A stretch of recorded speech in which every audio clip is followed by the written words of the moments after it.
She wasn't born into royalty. She didn't come with riches, armies, or power. Just an orphan raised in exile. A foreign girl living under the rule of the world's most powerful empire. Yet she was chosen, not by chance, not by beauty alone. She was positioned by divine purpose, hidden behind palace walls for such a time as this. But while kings drank from golden cups and nobles plotted in secret, a quiet battle was brewing, one that wouldn't be fought with swords or chariots, but with fasting, faith, and the bravery to speak when silence could mean death. Her name was Esther. And this isn't just the story of a queen. It's the story of how God saved a people through the most unlikely of heroes. In the days of King Xerxes, who ruled over 127 provinces from India to Ethiopia, his power stretched across the known world. From his throne in Susa, he reigned with absolute authority. To display his greatness, Xerxes held a lavish feast for 180 days, inviting nobles, princes, and military leaders from across the empire. Gold goblets and royal wine flowed freely. When those 6 months ended, the king opened the palace gates to everyone in Susa, hosting a 7-day banquet in the garden courtyard. Wine was served generously with no restrictions. Meanwhile, Queen Vashti hosted a separate feast for the women inside the palace. But on the 7th day, when the king was merry with wine, he made a prideful demand that Queen Vashti be brought before the guests wearing her royal crown so they could admire her beauty. Vashti refused. She would not parade herself before a drunken crowd. The king's pride was wounded. His own queen had publicly defied him. Enraged and humiliated, Xerxes turned to his wise men. One advisor, Memucan, warned that her defiance would spread. He said all women will hear of this and dishonor their husbands. They urged the king to remove Vashti and issue a decree throughout the empire that every man should rule his own household. The king agreed. A royal edict was sent to every province in every language, and Queen Vashti was dethroned. But little did they know, God's unseen hand had just begun to move. As time passed, King Xerxes' anger faded, and he began to reflect on Queen Vashti, her beauty, her bold defiance, and the decree that banished her. Though the law could not be undone, her absence lingered. Sensing the king's mood, his advisors proposed a solution. Let beautiful young virgins be brought from every province. After beauty treatments, the king can choose a new queen to replace Vashti. The king agreed. Messengers were sent across all 127 provinces and young women were gathered from every corner of the empire from India to Ethiopia. Among them was Hadassah, known by her Persian name Esther, a young Jewish orphan raised by her cousin Mordecai, a Jew living in Susa. He had taught her to fear God and keep her identity hidden in a foreign land. Esther was taken to the palace and placed under Hegai, the keeper of the women. Immediately, she stood out, not by demanding luxury, but through humility and grace. God gave her favor in everyone's eyes, especially Hegai's. For 12 months, Esther, like all the women, was prepared for her one appearance before the king. When her time came, she entered the king's presence with quiet dignity and strength. And when Xerxes saw her, he was captivated. The king loved Esther more than all the other women. She won his favor and he placed the royal crown on her head, making her queen in place of Vashti. A royal banquet was held in her honor. A holiday was proclaimed and gifts were sent across the empire. But no one knew she was a Jew. No one knew God had just placed his servant in the palace, not to be served, but to stand in the gap for his people. Esther continued to live quietly in the king's house, still following the instructions of Mordecai, just as she had when he raised her as a child. Mordecai, meanwhile, spent his days at the king's gate, a place where the city's business was conducted and where royal officials and servants gathered. Though he was no nobleman, God had placed him there with purpose. One day, as Mordecai sat in his usual place, he overheard something chilling. Two of the king's eunuchs, Bigthan and Teresh, who guarded the entrance to the palace, were speaking in hushed, angry tones. Their voices low but full of resentment. They plotted to assassinate King Xerxes. What they intended was treason, the murder of the most powerful man in the world. Mordecai didn't hesitate. He sent word immediately to Queen Esther, who now had direct access to the king. Esther relayed the warning to Xerxes, clearly stating that the information came from Mordecai. An investigation was launched. The matter was examined thoroughly, and the truth was uncovered. The two guards were guilty. They had indeed conspired against the king, and by Persian law, the punishment for such betrayal was swift and brutal. They were hanged on the gallows. The king's life was spared, but the moment passed without fanfare. Mordecai's role in exposing the plot was recorded in the Book of the Chronicles, a royal record of significant events kept in the king's presence. But strangely, no reward was given, no public honor, no recognition, no title, just a name in a book quietly inked into the records of the empire. After some time, King Xerxes promoted Haman the Agagite to the highest rank among his officials. All were ordered to bow to him, but Mordecai refused. Day after day, Haman saw his defiance and burned with anger. When he learned that Mordecai was a Jew, Haman's hatred grew deeper. He didn't just want to punish Mordecai. He wanted to destroy all Jews throughout the empire. Haman cast lots, Purim, to choose the day. Then he approached the king with deceitful words. "There is a certain people scattered through your provinces. They live differently and don't follow your laws. It's not in your interest to tolerate them." The king agreed, giving Haman his signet ring. A royal decree was sent to all 127 provinces. On the 13th day of the 12th month, every Jew, young and old, was to be killed. As the couriers spread the message, Susa fell into confusion. Mourning broke out among the Jews. When Mordecai learned of the decree, he tore his clothes, put on sackcloth and ashes, and wept bitterly in the streets of Susa. Across the empire, Jews fasted, mourned, and cried out as their destruction had been sealed. When Esther heard Mordecai was in mourning, she sent a messenger to him to find out why. Through the messenger, Mordecai urged her to go before the king and plead for her people. But Esther was afraid. She replied that no one may approach the king without being summoned. "The penalty is death unless he holds out the golden scepter, and I haven't been called for 30 days. Mordecai's answer to the messenger was bold. "Do not think you will escape in the palace. If you stay silent, deliverance will come from somewhere else, but you and your family will perish. And who knows, perhaps you were made queen for such a time as this." Esther's fear gave way to faith. She replied to go gather all the Jews in Susa. "Fast for me for 3 days.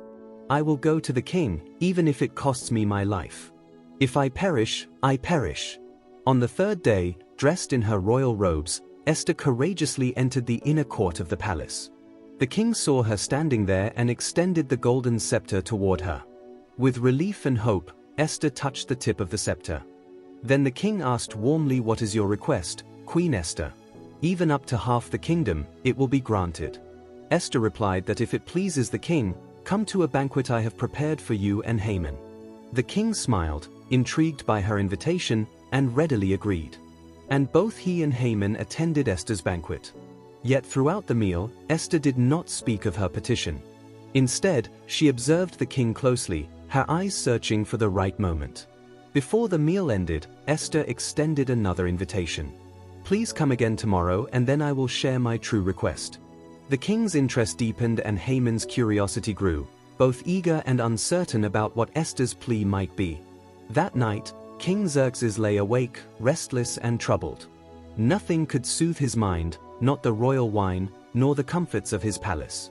Desperate for distraction, he ordered his servants to bring the Book of the Chronicles, the official record of the kingdom's events.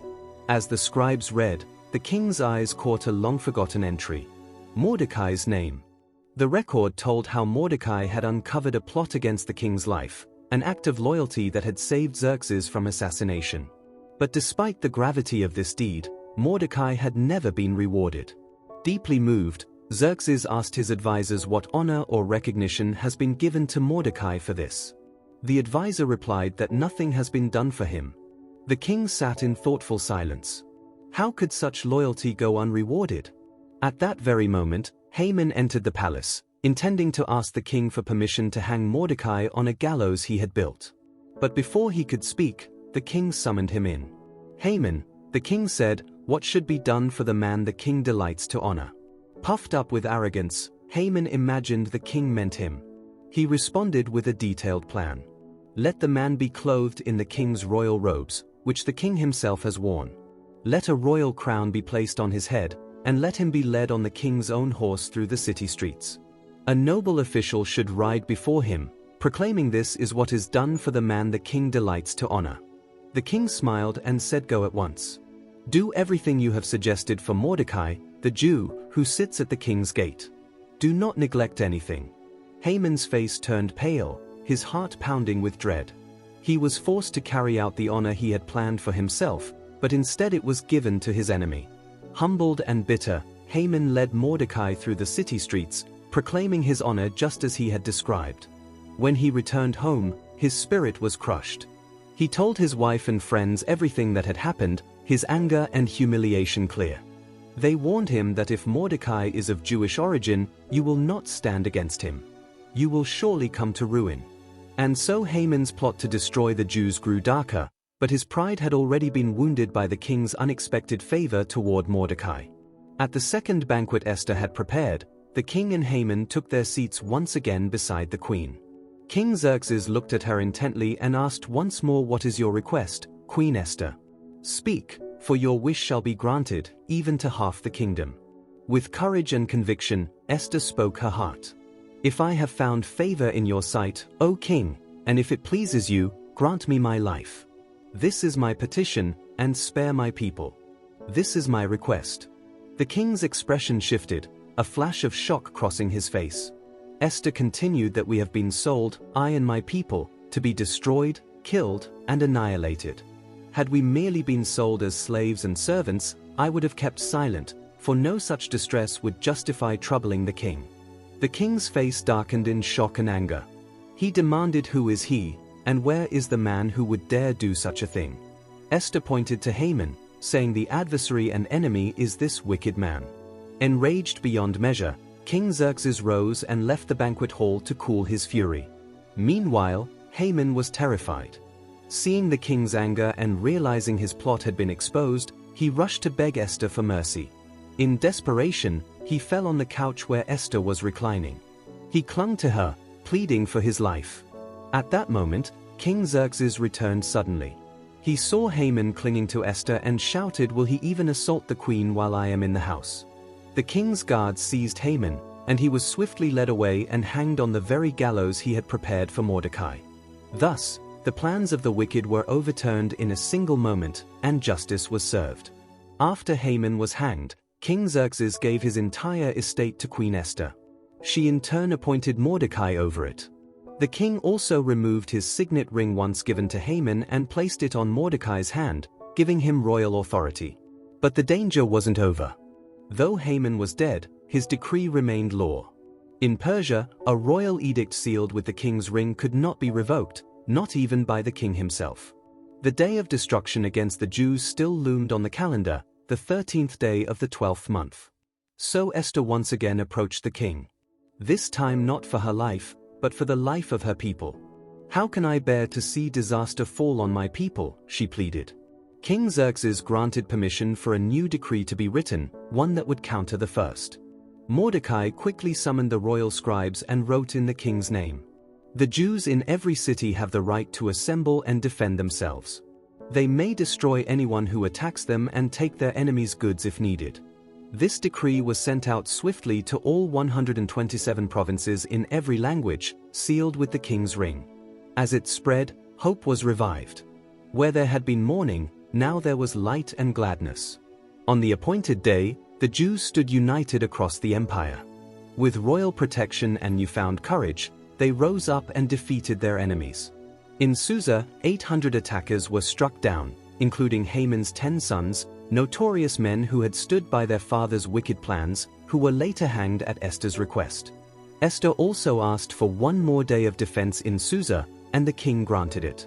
Across the empire, 75,000 enemies were defeated. Yet again, the Jews took no plunder. Their fight was for survival, not gain. It was not a day of greed. It was a day of justice. When the battle was over, the people rested. And what began as a day of dread became a day of victory and celebration. To remember their deliverance, the Jews established a yearly celebration called Purim, named after the lots Haman had cast to plan their destruction, now a symbol of God's reversal. Every year on the 14th and 15th of Adar, they would feast, rejoice, send gifts to one another, and give generously to the poor. A day that was once marked for death became a day of life. Mordecai was honored throughout the empire, clothed in royal blue and white, second only to King Xerxes. But it wasn't his power that made him great. It was his heart. He sought the good of his people and spoke peace and truth to all. And though God's name is never mentioned in the entire book of Esther, his fingerprints are everywhere. In every twist, every risk, every rescue. What was meant for destruction, God used for salvation. The story of Esther reminds us that even when God seems silent, he is never absent. Even when the odds are against us, he is already at work. Perhaps you too are where you are for such a time as this.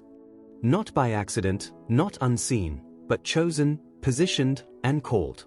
Because the God who reversed the fate of a nation still writes stories of redemption today, and yours could be next. If you found this story powerful and inspiring, please consider subscribing to our channel. It really helps us continue creating content that brings these timeless narratives to life. Hit that like button if this touched your heart, and share it with someone who needs to hear this message of courage and divine purpose today. Drop a comment below and let us know what part of Esther's story resonated with you the most.